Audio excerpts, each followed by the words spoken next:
2023년 3월 둘째 주일 예배를 하나님께 기도함으로 드리겠습니다.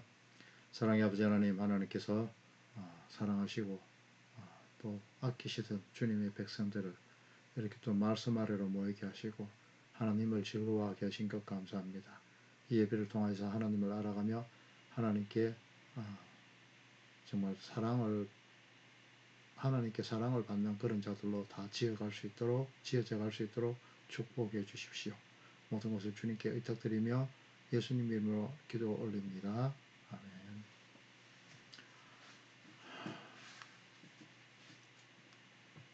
오늘은 성도, 믿는 자 이런 제목으로 말씀을 보도록 하겠습니다.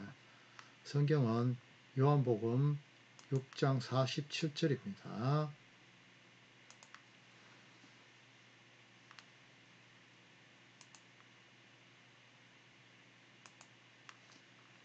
함께 읽겠습니다. 진실로 진실로 너희에게 이르노니 믿는 자는 영생을 가졌나니. 아멘. 네, 어느 권사님께서 저에게 이런 말씀을 하셨습니다. 성경을 제대로 알고 싶으니까 전체적으로 한번 이야기를 해달라 이런 말씀을 하셨는데요. 이런 형태로 무엇인가 알고자 하는 분들은 참 주로 봐서는 참 의외였습니다. 그런데 성도 여러분 중에서도 아직 신앙과 중독을 이렇게 구별하지 못하는 분들이 의외로 많은 것 같아요. 신앙의 성장은 자기를 부인하고 하나님 사랑으로 기결되기 위해서 하나님과의 인격적인 만남을 끊임없이 추구하며 하나님의 통치 안에서 충만하며 평안을 누리게 되는 그것을 이야기하고요. 신앙의 중독이라는 것은 자기 자신을 사랑하고 자기가 모든 것의 중심이 되어 하나님을 의지하는 것이 아니라 현상으로만 나타나는 영적 황홀경 그런 것과 열심으로 인한 자기 감정적인 만족을 추구하거나 또 그로 인해 갖고 허무하게 되고 불안하고 현실을 도피하게 되며 결국은 종교 생활 자체가 나를 통제하는 그 결과가 낳게 되는 것을 바로 신앙의 중독이라고 이야기할 수 있습니다. 지난번에도 말씀드렸다시피 성경을 알고 싶은 분은 최소 하루 2시간가량은 성경을 보셔야 할 것 같습니다. 다독을 하는 것은 성경 전체를 알기는 좀 힘들 것 같습니다. 다독보다는 성경의 관주와 주석이 있다면 그것을 보고 많이 보는 것, 그것을 권합니다. 오히려 그것이 성경을 파악할 수 있는 그런 쉬운 길이 될 수 있습니다. 특히 관주를 보는 습관을 많이 기르셔야 할 것 같습니다. 그래야 신약과 구약의 관계 그것을 알게 되고 그로 인해 갖고 신앙의 중독에서 벗어날 수 있게 되는 것입니다. 창세기 1장 1절에 나오는 그 태초라는 단어에 나타나듯이 온 우주 삼라만상이 아무것도 없을 때에 계시던 스스로 존재하시던 하나님께서 아무런 형태와 모양이 없던 이 우주의 삼라만상을 직접 만드시고 그 중에 지구를 택하셔서 그 중 동쪽에서 동산을 택하셔서 에덴이란 곳을 만듭니다. 그리고 그곳에서 하나님께서 아담을 창조하시죠.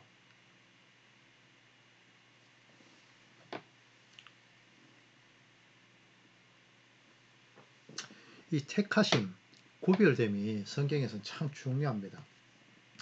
에덴을 택하시고 아담을 택하시고 아벨, 셋 이런 사람을 택하시고 또 아브라함을 택하시고 넘어가서는 이스라엘 민족을 택하시고 많은 민족 중에서요. 그 중에서 또 레이지파를 택하시고 또 그 중에서 또 모세와 아론을 택하시고 또 성전을 구별하시고 그 중에서 또 지성소를 또 구별하시는 것 이런 부분들이 성경에서 많이 나오게 됩니다. 성경은요 하나의 주제를 가지고 점층적 정강적으로 점점점점 커져 나가는, 그렇게 하나님께서 우리 성도들에게 이야기하시고자 하는 부분들을 이야기하시고 있거든요. 근데 이 모든 것들이 구별됨을 나타내고 택하심, 그러니까 모든 민족 가운데서 우리 믿는 자들을 택하시는 것, 이런 것들, 이런 택하심, 구별함, 이런 것들이 참 필요합니다. 마지막 날에는 많지 않다고 이야기하죠. 남은 자만 돌아간다고 이야기합니다. 그래서 이 모든 것들, 택함, 구별됨, 이런 것들은요, 결국은 예수 그리스도로 귀결되어지는 것이 성경의 전체 맥락입니다. 그 에덴 동산에서 만드신 아담에게 단 하나의 계명을 주시죠. 그리고 아담으로부터 하와를 창조하시고 그 계명을 듣고 지키게 하셨습니다. 결국 지키지 못하고 에덴에서 쫓겨나고 말죠. 그 아담의 후손은 지금의 이스라엘 백성이 아니라 전 세계에 흩어진 모든 인류들이 아담의 후손입니다. 그러니까 세계의 모든 사람들이 아담의 후손이라는 거죠. 거슬러 올라간다면 다 하나의 피를 나눈 가족인 겁니다. 여기서 세 가지를 통해서 계시록까지 이 나눔이라는 것에 대해서 나눠진다, 구별된다, 이런 부분에 대해서, 택함, 이런 데 대해서 살펴보도록 하겠습니다. 첫 번째, 에덴 동산이라는 산에서, 이것이 중요합니다. 산에서 벌거벗은 그들에게 계명을 말로 주시고 지키게 하셨는데, 그들은 그 계명을 어기고 바로 자신이 하나님과 같이 되려고, 바꾸어 말하자면 자신이 하나님이 되려고 하나님의 말씀조차 변형시켜서, 그러니까 이게 변형시킨다는 건 마귀의 속성이죠. 이사야서 14장 12절 14절처럼 지극히 높은 이와 같아지리라 하는 요 사탄의 모양하고 똑같은 겁니다. 이 하나님의 말씀조차 변형시켜 가지고 선과 악을 알게 하는 나무의 실과를 따먹어서 단 하나의 계명조차도 지키지 못하고 에덴에서 쫓겨나 버리게 되죠. 그들은 자신의 행위로 의롭게 부끄럽지 않게 되리라는 생각에 스스로 옷을 지어 입기도 했죠. 태양이 뜨면은 다 사그러지고 어스러질 그런 무화과 잎사귀로 말이죠. 이후 하나님은 온 땅의 언어가 하나였던 그 시절에 바벨탑 사건으로 인해서 언어를 혼잡케 합니다. 창세기 11장에요. 이건 역시 닿을 수 없는 하나님에게 닿아보겠다는, 즉 스스로 하나님이 되려는 시도인 겁니다. 현대의 의학의 발달로 인해 갖고 수명을 연장시키고 줄기세포를 배양하고 생명을 탄생시킨다 하는 이런 것들, 이것들이 다 바벨 사건과 다를 것이 아무것도 없는 겁니다. 인간 스스로가 신의 영역까지 도달하겠다, 아니 인간 자신이 신이 되겠다는 그런 것입니다. 전혀 터치받지 않고 이 땅에 낙원을 이루어서 천년만년 살고자 하는 것입니다. 불로초를 찾아 영생하려던 그런 진시 황제도 있었지 않습니까? 그것도 욕심이잖아요. 자, 첫 번째는 에덴 동산에서 내용을 봤고요. 두 번째는 첫 번째는 에덴 동산 산이죠. 두 번째는 구약의 시내산에서 그렇게 나그네 된 그 백성들에게, 그러니까 이스라엘 출애굽한 그 백성들에게 하나님께서 계명을 두 돌판에 새겨서 지키게 하셨습니다. 출애굽기 20장에요. 아담의 그 범죄로 인해서 이 땅에 죄악이 들어오고 자신들의 신격화에 몰두한 인간들은 힘과 논리로 자신이 최고가 되고자 합니다. 성경의 최초 살인을 한 가인 역시 비교적인 힘의 논리를 앞세워서 그런 마음에서 나오는 그런 살인이었던 것입니다.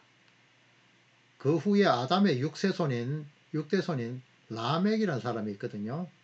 라멕 역시 자신에게 상처 입힌 청년을 죽여버리고는 이것이 이 부분을 자기 아내에게 자랑스럽게 떠듭니다.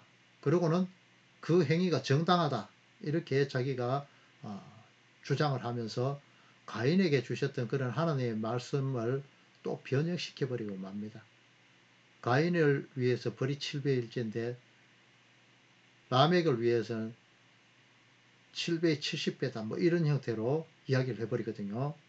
창세기 4장 23절에 나옵니다. 이 역시 힘의 논리에 기인한 그런 하나님 되기에 몰두한 인간의 모습이잖아요.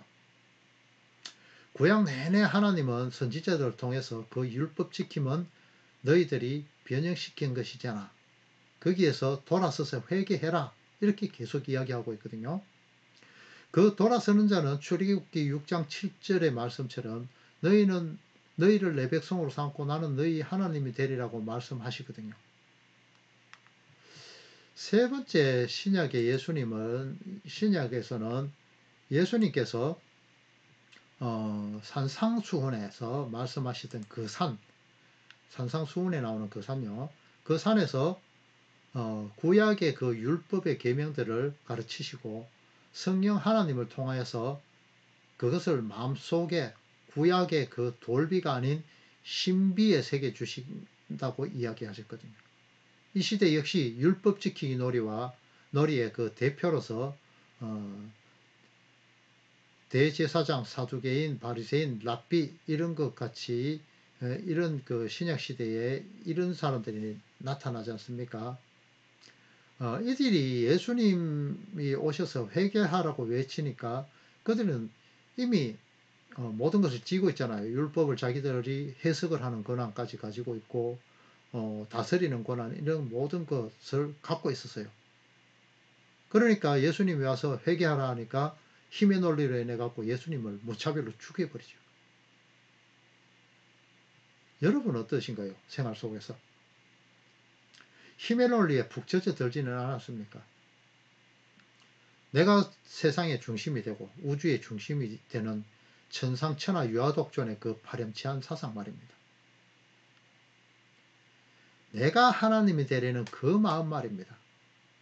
하나님은 그냥 가만히 지켜만 보다가 내가 필요할 때에 내가 요구하는 사항만 들어주면 되는 그런 그렇게만 하면 되지 뭐 콩나라 판나라 이런 것은 굉장히 싫어하죠. 이 스스로 완벽하게 된 그렇게 신대기 놀이에 빠져버린 하나님을 뒷방으로 밀쳐내고 있지는 않느냐 이런 말씀입니다. 성전 시절에요. 유대인들은 하나님의 성전에 제사를 하고 하나님이 들어주시지 않는 것은 그 성전 안에 따로 놓아둔 신상에게 절하고 그가 원하는 것들을 거기에 얻기 위해서 예배를 했습니다. 아직도 타로점을 보고 새해만 되면 토정비계를 보진 않습니까?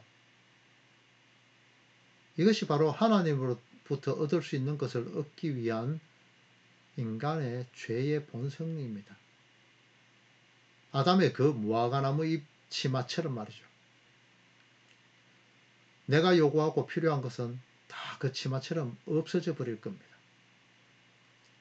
하나님께서 성도들을 이 땅에서 깨어지고 부서져서 하나님 나라에 합당한 자로 결국은 만드시고야 말 것입니다. 호세아 2장 6절에 보면요. 그러므로 내가 가시로 그 길을 막으며 담을 쌓아 그로 그 길을 찾지 못하게 하리라 이렇게 말씀하고 있거든요.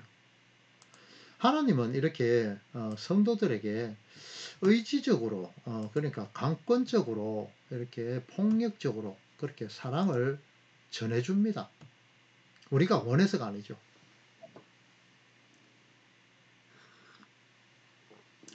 우리가 원해서가 아니라 하나님은 하나님의 택한 자들을 결국은 그렇게 만들고야 맙니다. 그래서 아프죠. 내가 하고 싶은 대로 못하니까요. 아프죠. 자, 사두개인과 바리새인들은 자신의 그 율법 지킴을 위해서 최선을 다했습니다. 도덕적, 율법적으로는 흠이 없을 정도로 열심히였죠. 적이 뒤에서 칼을 들고 죽이려고 쫓아와도 안식일에는 절대 뛰지 않았습니다. 또 율법에 말씀했던 그 거짓말을 하지 않기 위해서 자신의 입을 바늘로 꿰매기까지 할 정도였습니다. 안식일은 흙바닥에 침을 뱉지도 않습니다. 왜냐하면은 흙이 패이면 그것이 밭을 일구는 행위가 되거든요. 그만큼 하나님의 말씀을 생각하고 하나님의 말씀이라고 생각하는 그 율법을 지키기 위해서는 그들은 최선을 다했습니다. 사실 지금 이들의 그 열심, 도덕적으로나 이런 것만큼 우리가 율법을 지키고 다 할 수 있을까요?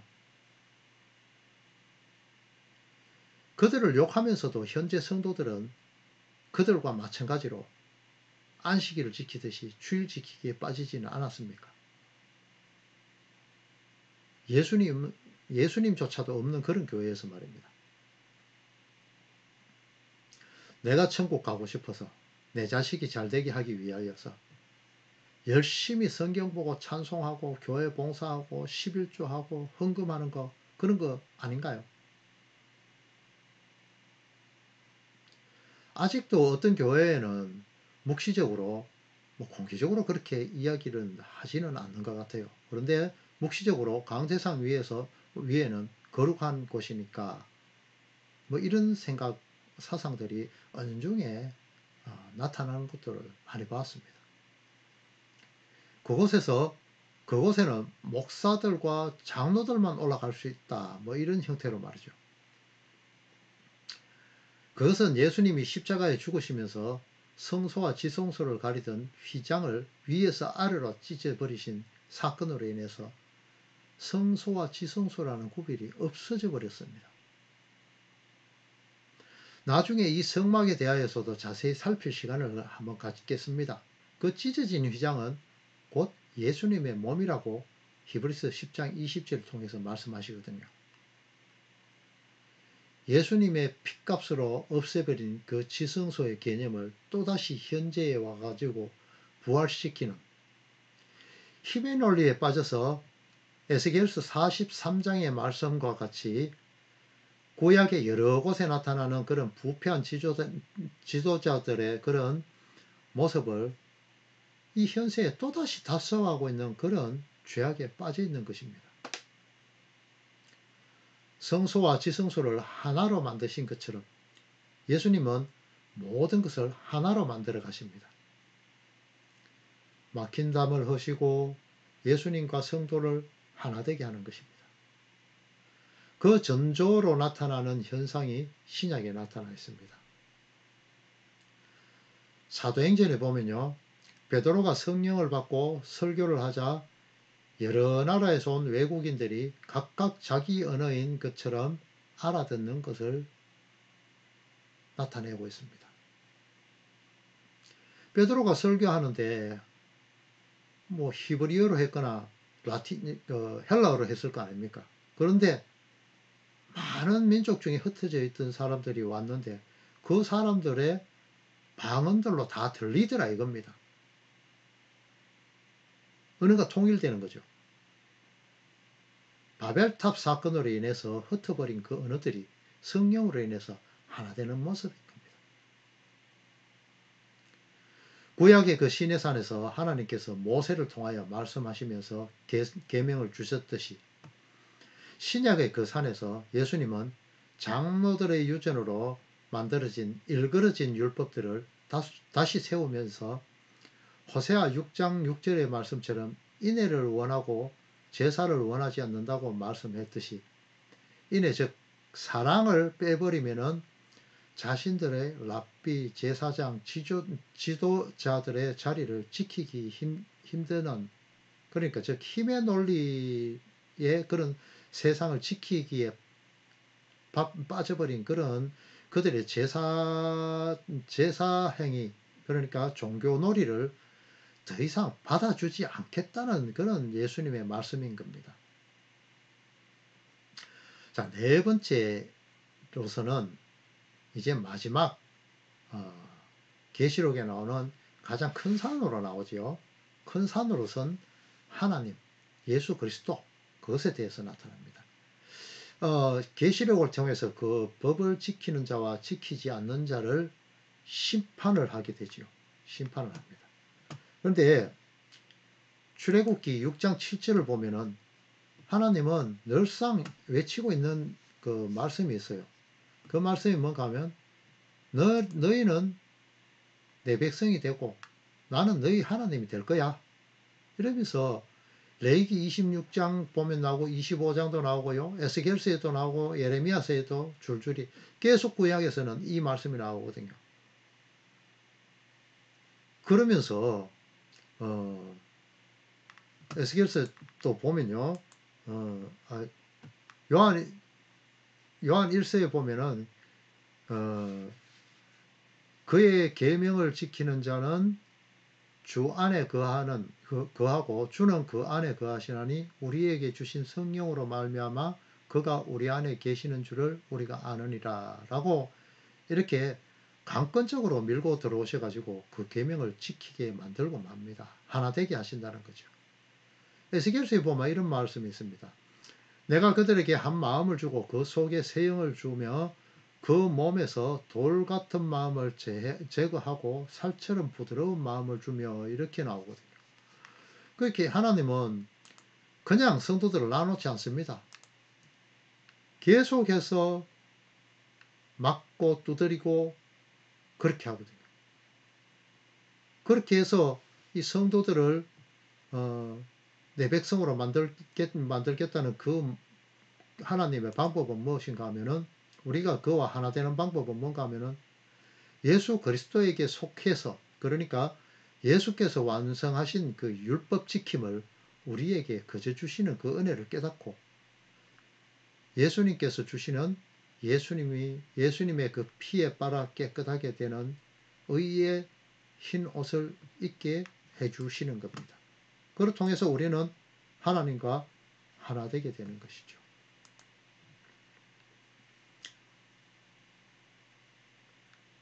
자, 지난주에도 이 말씀을 봤는데 한번 이 부분을 한번 더 보도록 하겠습니다.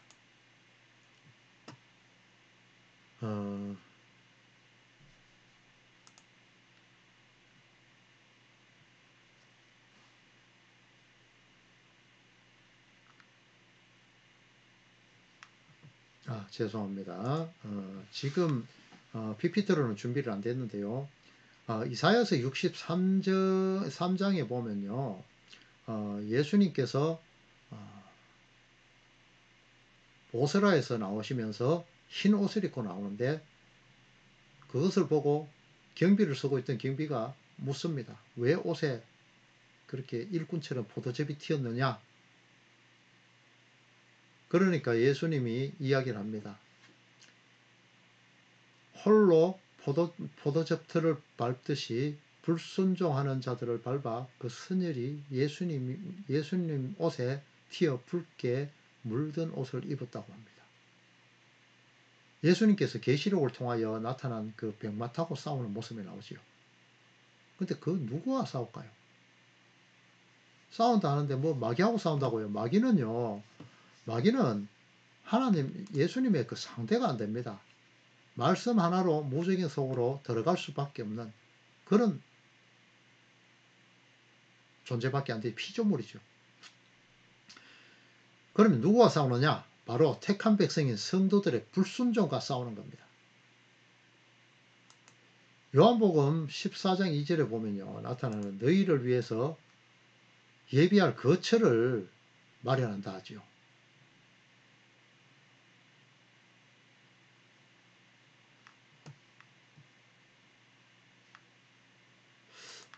오늘 자막이 싱크가 조금 안 맞네요. 죄송합니다.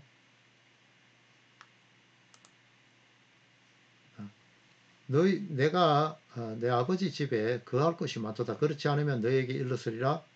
내가 너희를 위하여 거처를 예비하러 가노니. 예수님이 이렇게 이야기를 하시잖아요. 그러면은 이 말씀은 천국은 아직 완성되지 않았다 이 말인가요? 그래서 뭐 천국에 가서 아파트라도 하나 더 짓겠다 이 말씀인가요?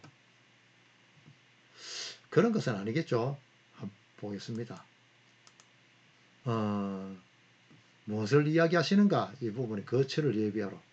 그날에 내가 아버지 안에 내가 너희 안에 있는 것을 너희가 알리라. 고전 6장 19절입니다. 너희 몸은 너희가 하나님으로부터 받은 바 너희 가운데 계시는 성령의 전인 줄 알지 못하느냐. 너희는 너희 자신의 것이 아니라 바로 이 거처를 이야기하는 겁니다. 거처 하니까 여러분들 어디 천국에 어디 거할 것이 없어서 뭔가를 준비하기 위해서 간다 뭐 이런 식으로 생각할 수 있거든요. 그게 아닙니다. 성도를 성도답게 만들고 이 자아놀이에 신놀이에 빠져 있는 이 인간의 그 모든 것을 깨어 부셔 가지고 의의 흰옷을 입히는 그곳까지 가시겠다는 거거든요.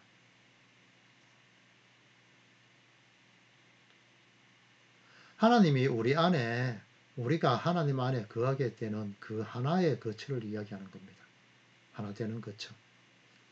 그러기 위해서는 예수님은 포도즙 틀을 밟듯이 불순종하는 자들을 밟아서 그 피가 터지게 하시고 그로 말미암아서 모든 죄된 불순종 또 저주의 피는 예수님이 다 가져가시고 그래서 그 피가 예수님의 옷에 튀어갖고 붉은 옷이 돼버리거든요. 그렇게 불순종과 저주의 피 모든 것은 예수님이 가져가 버리시고 우리에게 예수님의 피에 빨아서 깨끗하게 된 세마포 옷을 그져주는 겁니다. 한번 가봅시오. 이것이 바로 신부가 입어야 될 그런 예복인 겁니다. 그 천국잔치에 예수님의 피에 빨아서 깨끗하게 된 세마포 옷을 입지 않고 오는 자는 어떻게 될까요? 마태복음 22장 잔치상의 그 잔치집의 그 모습으로 보면요. 그것이 나오는데요.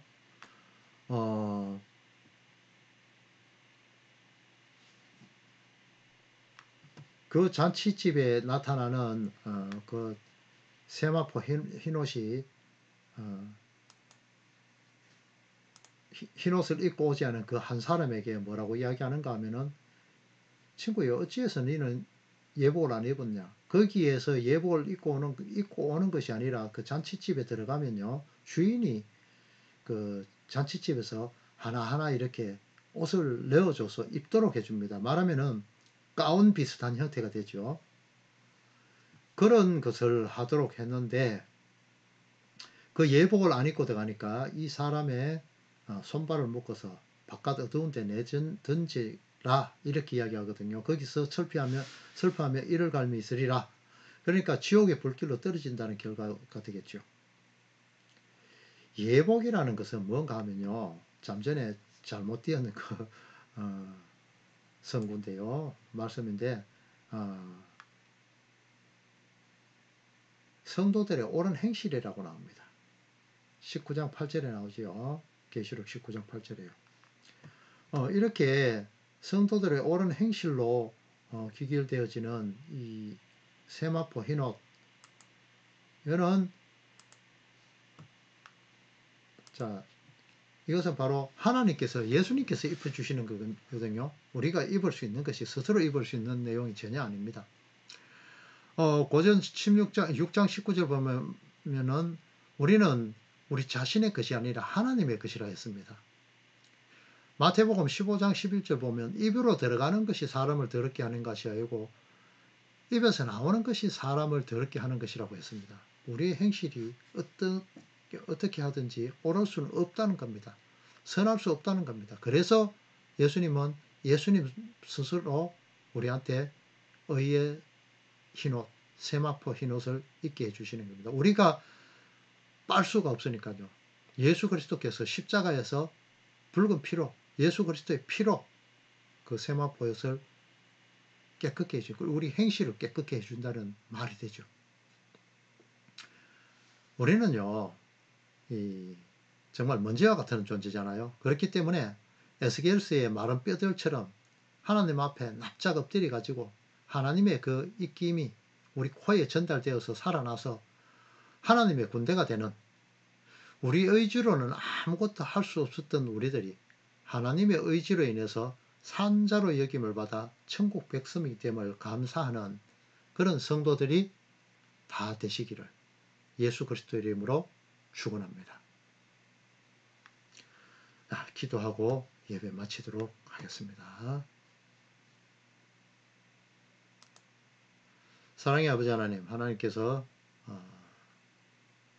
처음 에덴 동산의 산에서 하나님의 은혜를 베푸시고 또 시내 산에서 하나님의 말씀을 주시며 성도를 성도답게 하시며 또 신약의 예수 그리스도께서 산상수훈을 주시던 그 산에서 하나님의 말씀이 베풀어지며 다시금 율법이 고침을 받아 사랑으로 하나가 되게 하시고 또 마지막 시온산, 마지막 큰 산 시온산 예수 그리스도를 통하여서 우리를 하나님의 백성으로 인치해 주시고 우리의 옳지 못한 그 행동들을 예수 그리스도의 피를 빨아서 옳은 우리의 행실이라 칭해 주시면서 여겨 주시면서 의의 세마포 흰옷을 입게 해주신 것 감사합니다. 이미 우리는 입었다고 하셨습니다. 우리가 천국 가는 그날까지 우리는 아무 공로 없으니 그저 주님께서 여겨주시는 그것으로 인하여서 우리는 엎드려서 하나님께 감사하며 늘 하나님을 예배하며 그 하나님을 즐길 수 있는 우리 성도들 다 될 수 있도록 축복해 주옵소서. 예수님 이름으로 기도 올립니다. 아멘.